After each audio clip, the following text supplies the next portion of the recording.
নমস্কার বন্ধুরা, দীপাস কিচেনে আপনাদের সবাইকে স্বাগত।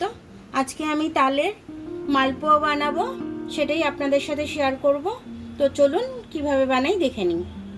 আমি এখানে সুজি নিয়ে নিয়েছি। ফার্স্টেই সুজিটা দিয়ে দিলাম, ময়দাটা দিয়ে দিলাম। আমি তালটা আমি অফ ক্যামেরায় বানিয়ে রেখেছিলাম, একটু কড়ার মধ্যে দিয়ে ছাই মেরে রেখেছিলাম অল্প চিনি দিয়ে। তো এই তালটাই আমি দেবো, তাহলে তেতোটা কম থাকে আর কি তালের। এই চিনিটা আমি দিয়ে দিলাম। এবার তালটা দিয়ে দিচ্ছি। আমি সবটা দেব না, অর্ধেক দেব। একটু নুন দিয়ে দিলাম, মিষ্টি জিনিসে একটু নুন না দিলে হয় না। এটাকে ভালো করে মেখে নেব।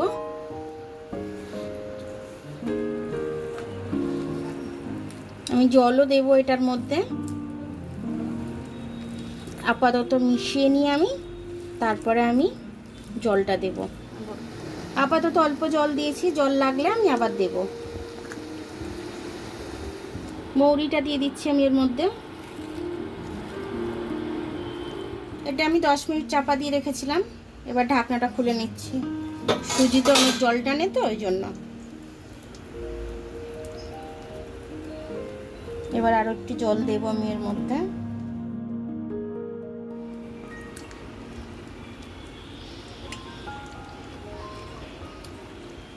আমি খাবার সোডা কিংবা বেকিং পাউডার কোনোটাই দিইনি, তার জন্য আমি একটু ইনো দিয়ে দিচ্ছি। গোটাটা দিচ্ছি না, অর্ধেকটা দিয়ে দিলাম। একটু জল দিয়ে দিচ্ছি।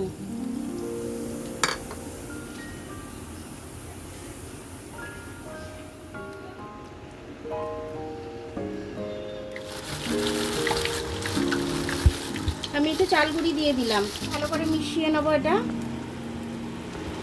এই ঘনত্বটা আমি রেখেছি। এবার আমি এক হাতা করে দিয়ে দেবো। এক হাতা দিয়ে দিলাম আমি। এখন ফুলে উঠছে। আমি তেলটা এরকম সাইড দিয়ে তেলটা দিচ্ছি, যত তত ফুলে উঠছে।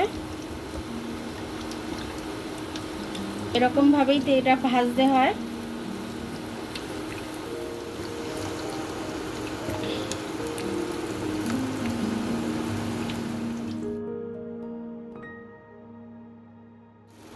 এইভাবে আমি উল্টে দিলাম। এরকম ভাবে প্রত্যেকটা ভেজে নেবো আমি। এখন আমার মালপোয়া ভাজাটা হয়ে গেছে, এবার আমি তুলে নেবো এটা। তেলটা ঝরিয়ে ভালো করে তুলে নেব। দেখুন আমার তালের মালপোয়াটা খুব সুন্দরভাবে হয়ে গেছে। এরকমভাবে এখন তালের সিজন থাকতে থাকতে আপনারা তালের মালপোয়াগুলো বানিয়ে নেবেন। বানিয়ে আপনারা খাবেন, ভালো লাগবে খেতে। বাচ্চারাও খুব ভালোবাসবে খেতে এখন এই সিজনে। তো আমার ভিডিওটা দেখার জন্য অনেক অনেক ধন্যবাদ। আমার ভিডিওটা যদি আপনাদের পছন্দ হয় তাহলে লাইক, সাবস্ক্রাইব, বেল আইকনটা একটু টিপে দেবেন। আর যদি ফেসবুক থেকে দেখেন তাহলে লাইক আর ফলোটা একটু করে দেবেন। আবার কাল দেখা হবে নতুন রেসিপির সাথে। ততক্ষণ আপনারা ভালো থাকবেন। আমি আসছি।